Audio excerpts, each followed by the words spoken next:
પોરબંદર બેઠક પર વિધાનસભાની પેટા ચૂંટણી માટે આવતીકાલે ભાજપના ઉમેદવાર અર્જુન મોઢવાડા ઉમેદવારી પત્રક ભરશે। આવતીકાલે સવારે 9 વાગે શક્તિ પ્રદર્શન સાથે મોઢવાડા ચૂંટણી પત્રક ભરવા જવાના છે।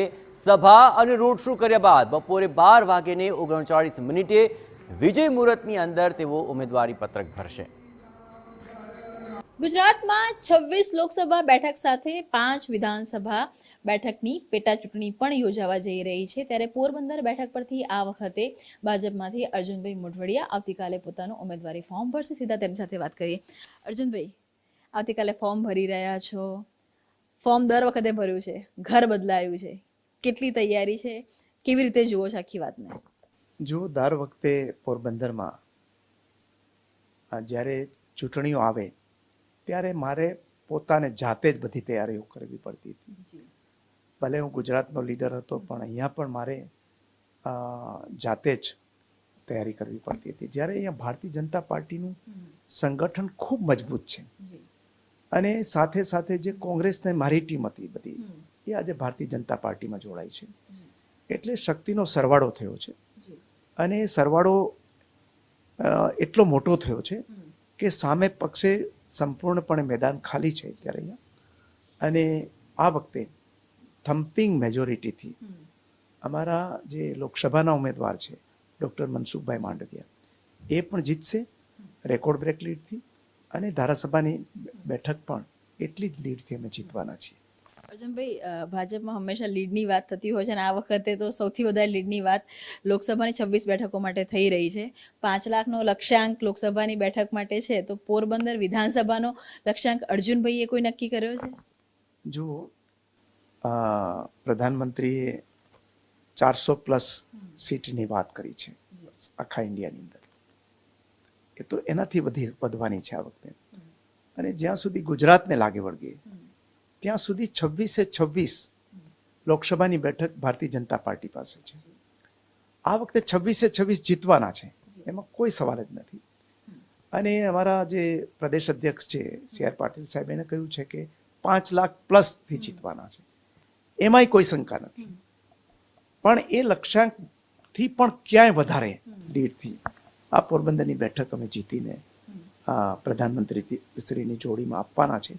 અને જે વિકસિત ભારતનું સંકલ્પ પ્રધાનમંત્રી નરેન્દ્રભાઈએ કર્યો છે એ વિકસિત ભારતની અંદર અમારે વિકસિત ગુજરાત પણ જોઈએ છે, અગ્રીમ હરોળનું રાજ્ય હોય વિકસિત ભારતની અંદર, અને એમાં અમારું પોરબંદર પણ વિકસિત પોરબંદર હોય, અને વિકસિત પોરબંદર હોય એટલે વિકસિત દરેક વ્યક્તિ હોય।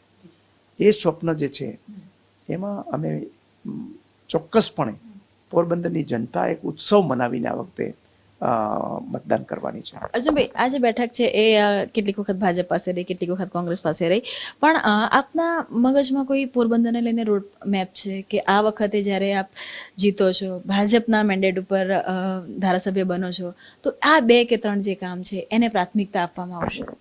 પોરબંદરમાં પણ એક ક્ષમતા પડેલી છે। પોરબંદર મહાત્મા ગાંધીની જન્મભૂમિ છે, વિશ્વ વિભૂતિ છે મહાત્મા ગાંધી, અને ભક્ત સુદામાનું અહીંયા જન્મભૂમિ કર્મભૂમિ એ પણ અહીંયા છે, એનું મોટું મંદિર અહીંયા આવેલું છે।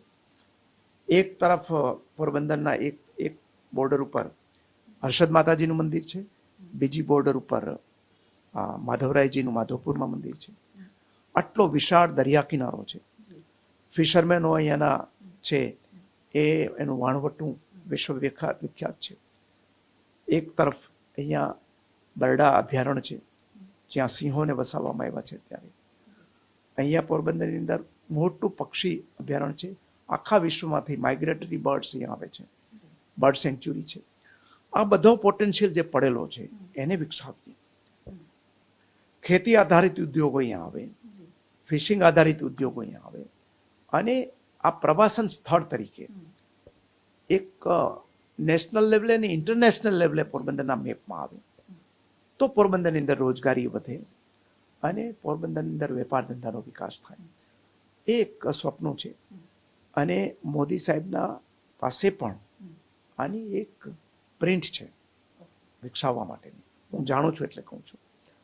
અને એટલા માટે જ આ વખતે અમારે અગાઉ રમેશભાઈ ધડુ ખૂબ લોકપ્રિય સાંસદ હતા, એમણે સામેથી ના પાડી અને અહીંયા ડૉક્ટર મનસુખભાઈ જેવા એક સક્ષમ જે કેબિનેટ મંત્રી છે પહેલેથી જ, એ અહીંયાની સંસદની ચૂંટણી લડે છે. એટલે અમારા માટે તો મોસાળે જમણ મહાપીરસણે. દિલ્હીની અંદર અમારે ગુજરાતના 2 નેતાઓ, યશસ્વી પ્રધાનમંત્રી નરેન્દ્રભાઈ અને ગૃહમંત્રી અમિતભાઈ, અને પોરબંદરના સંસદ કેબિનેટ મંત્રી મનસુખભાઈ હોય, ગુજરાતમાં ભૂપેન્દ્રભાઈ હોય. એટલે અહીંયા મોસાળે જમણ મહાપીરસણે જેવી હાલત થવાની. એટલે અમારે આ વખતે આગલા 10 વર્ષ છે એ જે રીતે ભારતના છે એ જ રીતે ગુજરાતના છે, અને આગલા 10 વર્ષ વિકાસ માટે પોરબંદરના પણ આવવાના છે.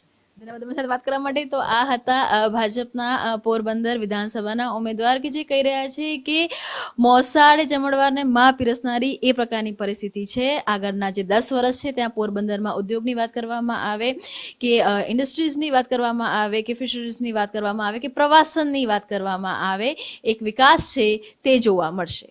કેમેરામેન દીપક સાથે કિંજલ મિશ્રા, TV9 પોરબંદર.